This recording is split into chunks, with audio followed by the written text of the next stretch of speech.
Greetings parents and congratulations to Kenyon's graduating class of 2005. There are these two young fish swimming along, and they happen to meet an older fish swimming the other way, who nods at them and says, "Morning boys, how's the water?"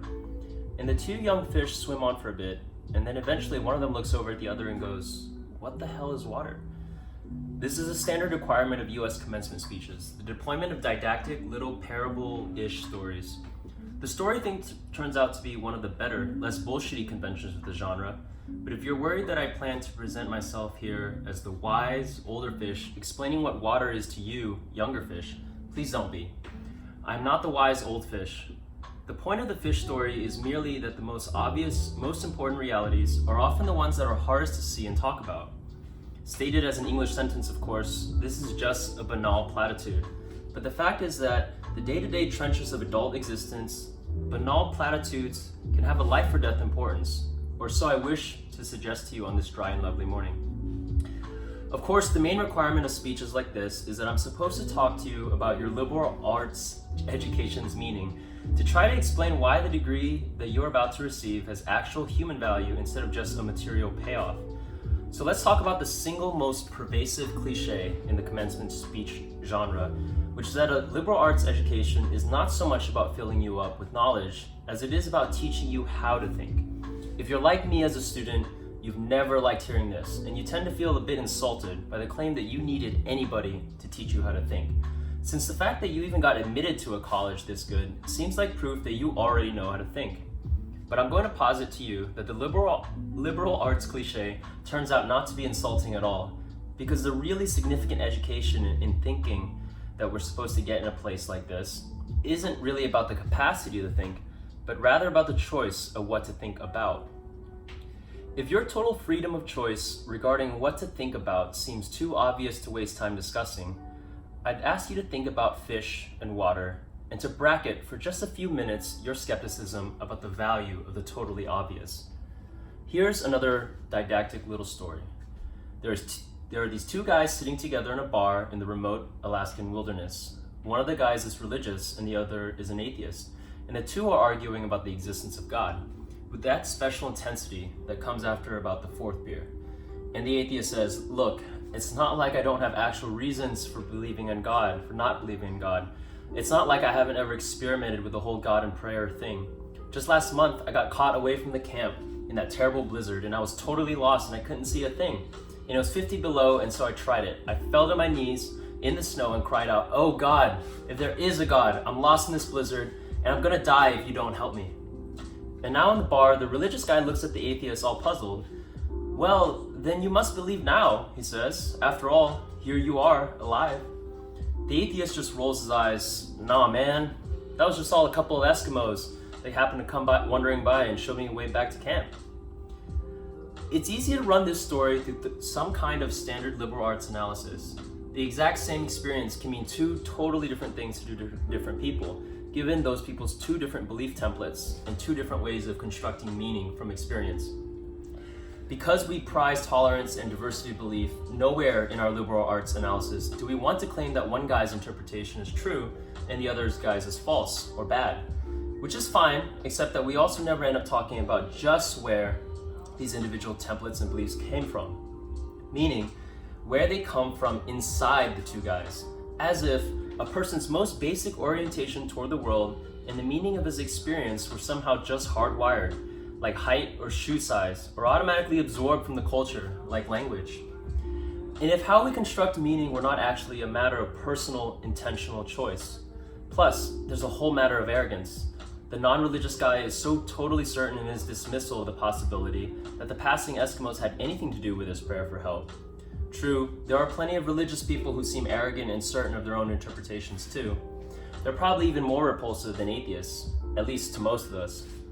But religious dogmatist problems is exactly the same as a story's unbeliever.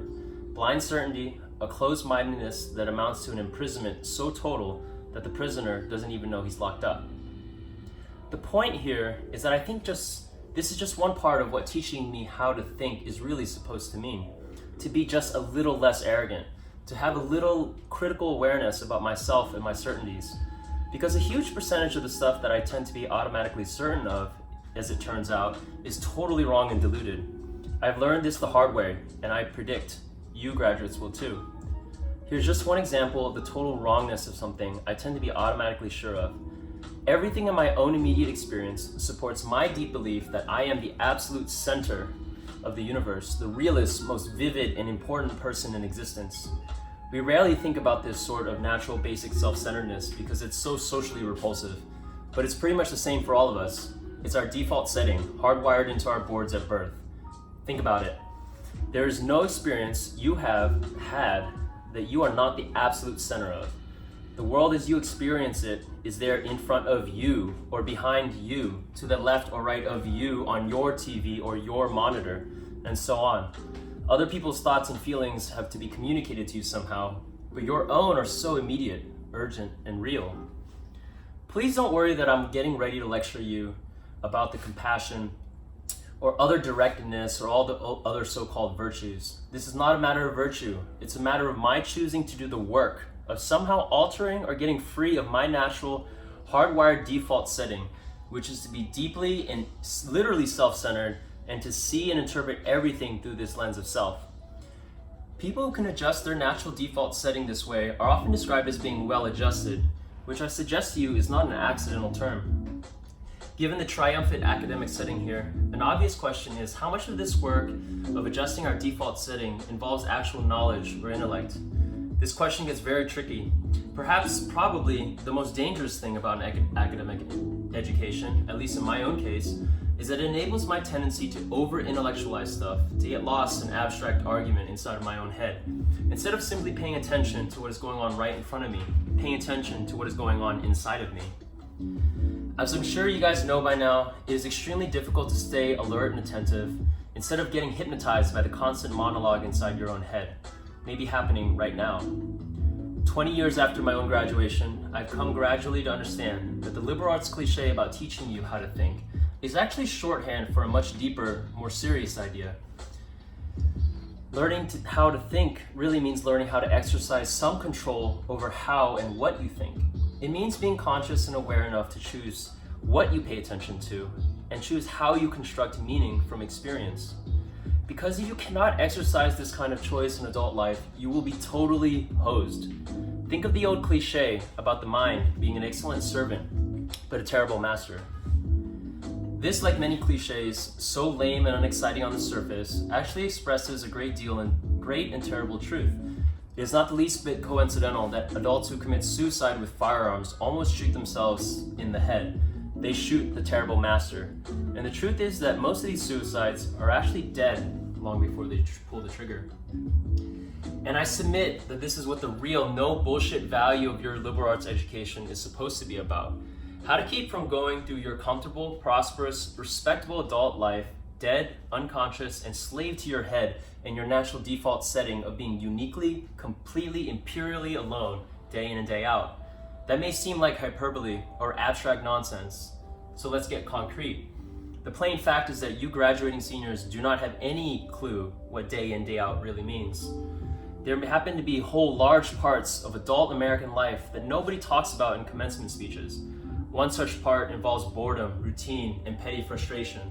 The parents and older folks here know all too well what I'm talking about. By way of example, let's say it's an average adult day and you get up in the morning, go to your challenging white-collar college graduate job, and you work hard for 8 or 10 hours, and at the end of the day, you're tired and so much stress, and all you want to do is go home and have a good supper and maybe unwind for an hour and hit the sack early because, of course, you have to get up the next day and do it all again. But then you remember there's no food at home. You haven't had time to shop this week because of your challenging job. So now after work, you have to get in your car and drive to the supermarket. It's the end of the workday and the traffic is apt to be very bad. So getting to the store takes way longer than it should, and when you finally get there, the supermarket is very crowded because of course it's a time of day when all the other people with jobs also try to squeeze in some grocery shopping. And the store is hideously lit and infused with soul-killing music or corporate pop, and it's pretty much the last place you want to be. But you can't just get in and quickly out. You have to wander all over the huge, overlit store's confusing aisles to find the stuff you want. And you have to maneuver your junky cart through all of these other tired, hurried people with carts, etc., etc. And eventually, you get all of your supper supplies, Except now, it turns out there aren't enough checkout lanes open, even though it's the end of the day rush. So the checkout line is incredibly long, which is stupid and infuriating, but you can't take your frustration out on the frantic lady working on the register who is overworked at a job whose daily tedium and meaninglessness surpasses the imagination of any of us here at a prestigious college. But anyway, you finally get to the checkout line's front and you pay for your food and you get told, "Have a nice day," in a voice that's the absolute voice of death. Then you have to take your creepy, flimsy plastic bags of groceries in your cart with the one crazy wheel that pulls maddeningly to the left, all the way through the crowded, bumpy, littery parking lot, and then you have to drive all the way home through slow, heavy, SUV-intensive, rush hour traffic, etc., etc. Everyone here has done this, of course, but it hasn't yet been part of your graduate's life or actual routine, day after week after month after year. But it will be. And many more dreary, annoying, seemingly meaningless routine besides. But that's not the point. The point is that petty, frustrating crap like this is exactly where the work of choosing is going to come in. Because the traffic jams and crowded aisles and long checkout lines give me time to think. And if I don't make a conscious decision about how to think and what to pay attention to, I'm going to be pissed and miserable every time I have to shop. Because my natural default setting is the certainty that situations like this are really all about me, about my hungriness and my fatigue and my desire to just get home. And it's going to seem for all of the world like everybody else is just in my way. And who are all these people in my way? And look at how repulsive most of them are, and how stupid and cow-like and dead-eyed and non-human they seem in the checkout line. Or how annoying and rude it is that people are talking loudly on cell phones in the middle of the line. And how deeply and personally unfair this is. Or, of course, if I'm in a more socially conscious liberal arts form of my default setting, I can spend time in the end of the day traffic being disgusted all about the huge, stupid lane-blocking SUVs and Hummers and V12 pickup trucks burning their wasteful, selfish 40-gallon tanks of gas. And I can dwell on the fact that the patriotic or religious bumper stickers always seem to be on the biggest, most disgustingly selfish vehicles, driven by the ugliest, and this is an example how not to think, though, most disgustingly selfish vehicles, driven by the ugliest, most inconsiderate and aggressive drivers. And I can think about how our children's children will despise us for wasting all the future's fuel and probably screwing up the climate, and how spoiled and stupid and selfish and disgusting we all are, and how modern consumer society just sucks, and so forth and so on. You get the idea. If I choose to think this way in a store and on a freeway, fine. Lots of us do.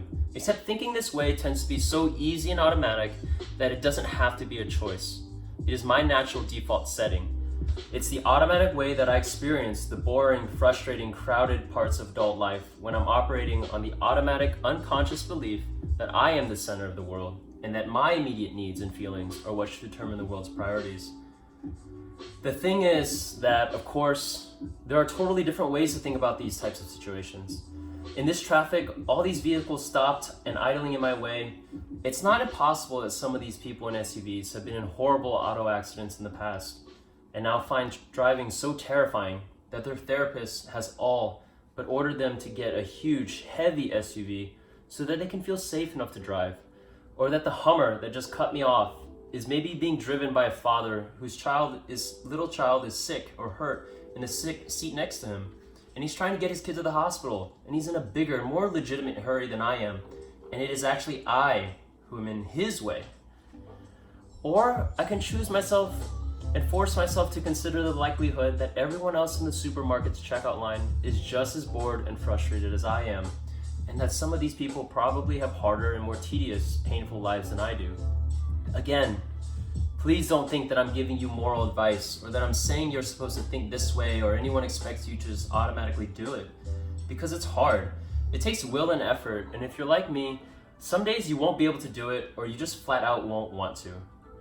But most days, if you're aware enough to give yourself a choice, you can choose to look differently at this fat, dead-eyed, over-made-up lady who just screamed at her kid in the checkout line. Maybe she's usually not like this. Maybe she's been up 3 straight nights holding the hand of a husband who's dying of bone cancer. Or maybe this very lady is a low-wage clerk at the motor vehicle department who just yesterday helped your spouse resolve a horrific, infuriating red tape problem through some small act of bureaucratic kindness. Of course, none of this is likely, but it's also not possible. It just depends on what you want to consider. If you're automatically sure that you know what reality is, that you are operating on your default setting, then you, like me, probably won't consider possibilities that aren't annoying and miserable. But if you really learn how to pay attention, then you will know there are other options. It will actually be within your power to experience a crowded, hot, slow, consumer hell type situation, not only as meaningful, but sacred, on fire with the same force that made the stars, love, fellowship, and the mystical oneness of all things deep down. Not that this mystical stuff is necessarily true. The only thing that's capital T true is that you get to decide how you're going to try to see it. This, I submit, is the freedom of real education, of learning how to be well-adjusted. You get to consciously decide what has meaning and what doesn't. You get to decide what to worship. Because here's something else that's weird but true. In the day-to-day trenches of adult life, there actually is no such thing as atheism. There is no such thing as worshiping. Everybody worships. The only choice is what we get to worship, what we choose to worship. And the compelling reason for maybe choosing some sort of God or spiritual type thing to worship, whether it be JC or Allah, be it Yahweh or the wicked mother goddess or the Four Noble Truths or some inviolable set of ethical principles, is that pretty much anything else you worship will eat you alive. If you worship money and things, if they are where you tap real meaning in life, then you will never have enough, never feel you have enough. It's the truth. Worship your body and beauty and sexual allure and you will always feel ugly. And when time and age start showing, you will die a million deaths before they finally grieve you.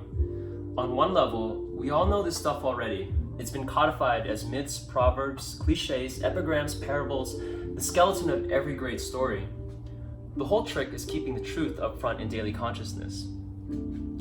Worship power, you will end up feeling weak and afraid, and you will need ever more power over others to numb you to your own fear. Worship your intellect, being seen as smart, you will end up feeling stupid, a fraud, always on the verge of being found out. But the insidious thing about these forms of worship is not that they're evil or sinful, it's that they're unconscious, they're default settings.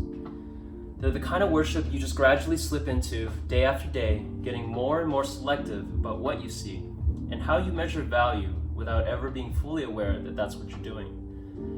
And so the so-called real world will not discourage you from operating on your default settings, because the so-called real world of men and money and power hums merrily along in a pool of fear and anger and frustration and craving and worship of self. Our own present culture has harnessed these forces in a way that have yielded extraordinary wealth and comfort and personal freedom. The freedom to be lords of our tiny skull-sized kingdoms, alone at the center of all creation. This kind of freedom has much to recommend it. But of course, there are all different kinds of freedom, and the kind that is most precious, you will not hear much talk about in the great outside world of wanting and achieving.